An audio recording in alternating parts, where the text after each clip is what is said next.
नमस्कार साथीहरू, तपाईहरुलाई ज्ञान गुञ्ज युट्युब च्यानलमा स्वागत गर्न चाहन्छु। सदाझै आज पनि तपाईहरु सामु एउटा नयाँ शेयर सम्बन्धी विषयवस्तु लिएर उपस्थित भएको छु। आजको यस भिडियोमा नेपाली शेयर बजारमा निष्कासन हुन लागेका थुप्रै हाइड्रो पावरहरूको बारेमा जानकारी दिनेछु।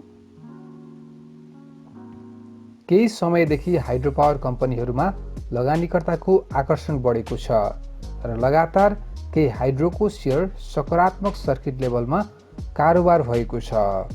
यसरी हाइड्रो पावरको शेयर बुल भइरहेको अवस्थामा लगातार 12 हाइड्रोको शेयर निष्कासन हुने क्रममा रहेको छ। आज ती निष्कासन हुन लागेका 12 वटा हाइड्रो पावरहरूको कम्पनीको बारेमा जानकारी दिनेछु। साथीहरू, तपाईहरु सामु निरन्तर रूपमा शेयर सम्बन्धी जानकारीमूलक भिडियोहरू यस च्यानलबाट प्रसारण भइरहेका छन्। त्यसैगरी आगामी दिनमा यस युट्युब च्यानलबाट प्रसारण हुने हरेक नयाँ भिडियोको अपडेट प्राप्त गर्नको लागि सब्स्क्राइब बटनमा क्लिक गर्नुहोस् र साथसाथै साइडमा रहेको बेल आइकन पनि अन गर्नुहोस्। अब आजको विषयवस्तुतिर लागौं।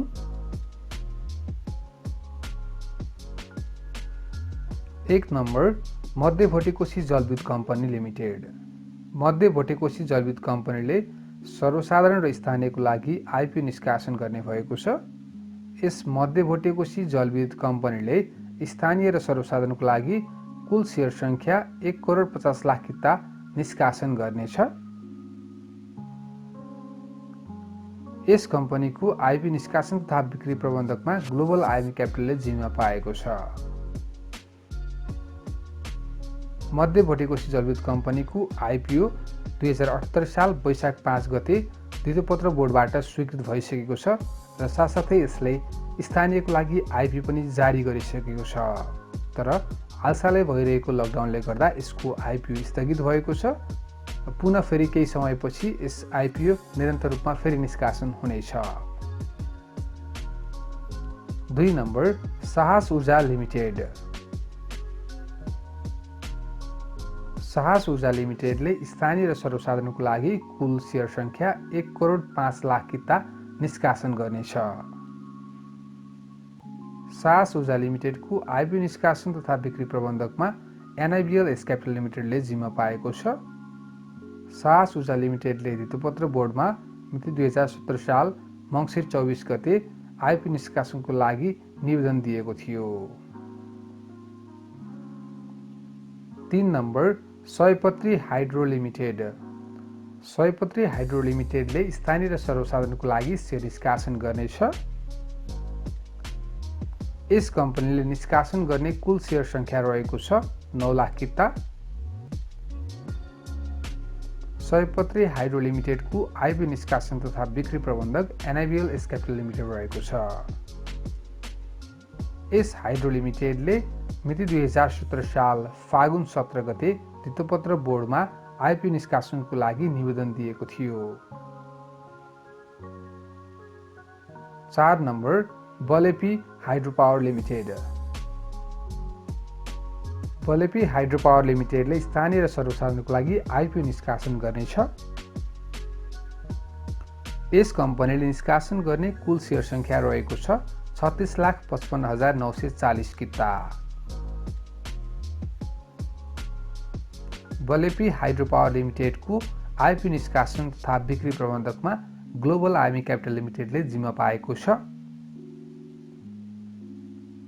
यस कम्पनीले धितोपत्र बोर्डमा मिति 2017 साल फागुन 25 गते आइपिओ निष्कासनको लागि निवेदन दिएको थियो।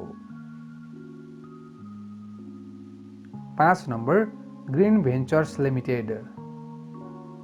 ग्रीन भेन्चर्स लिमिटेडले स्थानीय र सर्वसाधारणको लागि आइपिओ निष्कासन गर्नेछ।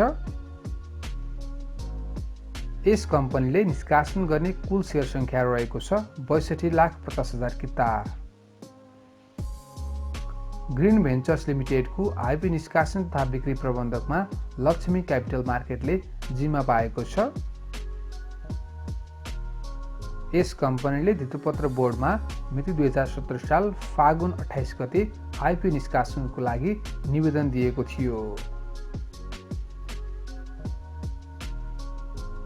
6 number, upper Solu hydro electric company. Upper Solu hydro electric कम्पनीले स्थानीय र सर्वसाधारणको लागि आइपिओ जारी गर्नेछ। यस कम्पनीले जारी गर्न लागेको आइपिओको कुल संख्या रहेको छ 33,07,500 किता। अप्पर सोलु हाइड्रोको आइपिओ निष्कासन तथा बिक्री प्रबन्धकमा एनएमबी क्यापिटल लिमिटेडले जिम्मा पाएको छ। यस कम्पनीले धितोपत्र बोर्डमा मिति 2017 साल चैत्र 16 गते आइपिओ निष्कासनको लागि निवेदन दिएको थियो। 7 number Himalayan hydro power limited.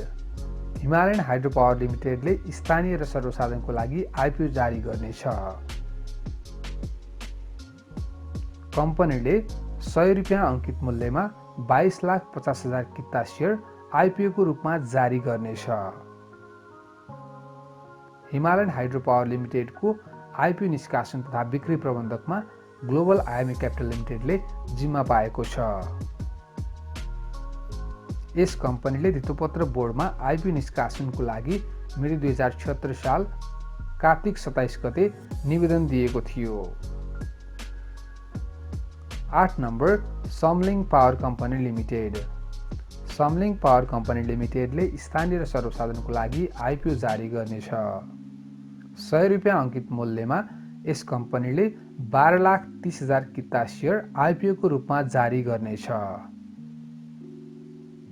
यस कम्पनीको आइपिओ निष्कासन तथा बिक्री प्रबन्धकमा नेपाल एसबिआई मर्चेन्ट ब्याङ्किङले जिम्मा पाएको छ।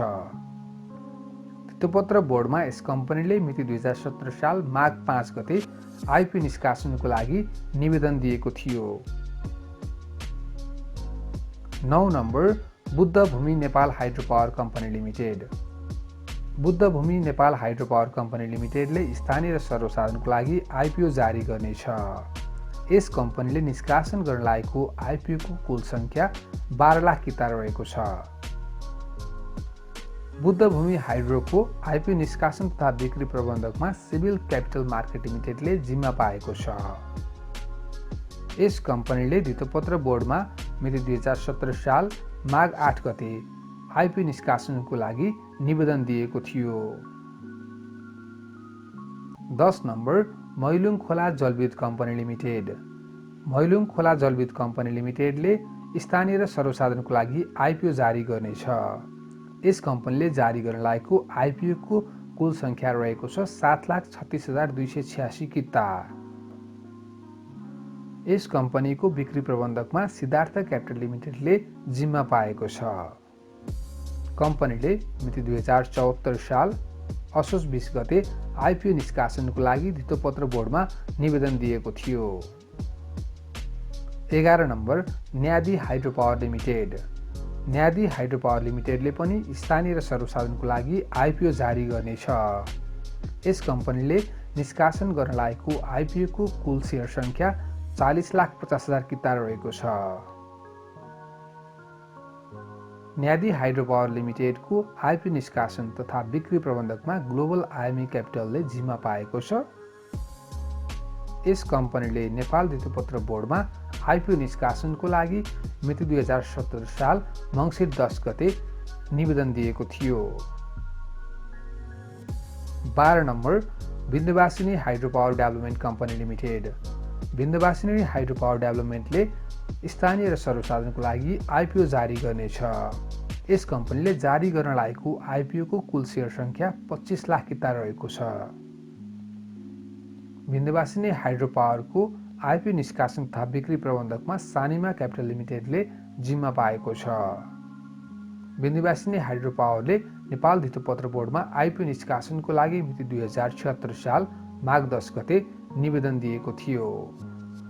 यो थियो नेपाली शेयर बजारमा लगातार 12वटा हाइड्रो पावरको आइपिओ निष्कासन हुने बारे जानकारी। हामीले सेक्युरिटिज बोर्ड अफ नेपालबाट हालसम्म प्राप्त भएको जानकारी तपाईहरुमाझ राखिसकेका छौं। यी कम्पनीहरूको आइपिओ निष्कासन मिति तय भएपछि तपाईहरु सामु पुनः नयाँ भिडियो मार्फत जानकारी दिनेछौं। आजको भिडियो तपाईलाई कस्तो लाग्यो कृपया कमेन्ट बक्समा आफ्नो प्रतिक्रिया दिनुहोला। त्यसैगरी यस भिडियोलाई लाइक र शेयर गरेर हामीलाई हौसला प्रदान गर्नुहोस्। साथसाथै आगामी दिनमा यी ज्ञानगुञ्जबाट प्रसारण हुने यस्तै जानकारीमूलक भिडियो हेर्नको लागि यी ज्ञानगुञ्जलाई सब्स्क्राइब गर्नुहोस्। आजको भिडियोबाट बिदा दिनुहोस्। नमस्कार।